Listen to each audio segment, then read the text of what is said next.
Hormuz প্রণালী বন্ধ হয়ে গেলে বিশ্বজুড়ে খাদ্যের দাম ও জীবনযাত্রার ব্যয় আরও বেড়ে যেতে পারে এবং এর সবচেয়ে বেশি প্রভাব এশিয়া মহাদেশে পড়বে বলে শঙ্কা প্রকাশ করেছে জাতিসংঘের বাণিজ্য ও উন্নয়ন বিষয়ক সংস্থা UNCTAD।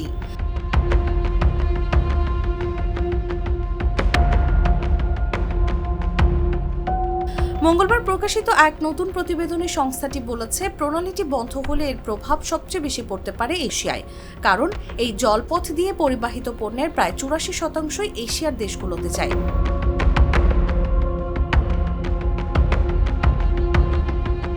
প্রতিবেদনে UNCTAD বলেছে, জ্বালানি, সার ও পরিবহন ব্যয় বেড়ে গেলে তার সরাসরি প্রভাব খাদ্যের দামের ওপর পড়তে পারে। এতে বিশেষ করে সবচেয়ে ঝুঁকিপূর্ণ জনগোষ্ঠীর উপর জীবনযাত্রার ব্যয়ের চাপ আরও বাড়তে পারে।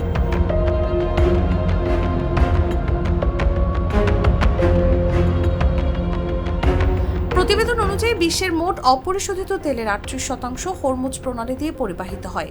পাশাপাশি বিশ্বের 29% তরলীকৃত পেট্রোলিয়াম গ্যাস ও 19% তরলীকৃত প্রাকৃতিক গ্যাস এই জলপথ দিয়েই যায়।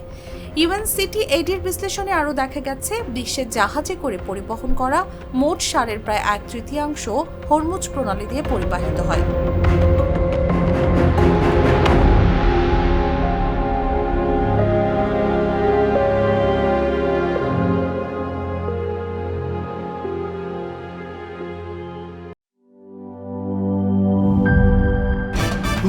ভয় পাস না, এটা কসমিক ডোর। শব্দের আরেক নাম কসমিক ডোর। এর ওয়াল থিকনেস ও রিপ থিকনেস বেশি থাকায় এটাকে 50 বছরেরও বেশি। কসমিক ডোর, নিশ্চিন্তে 50 বছর।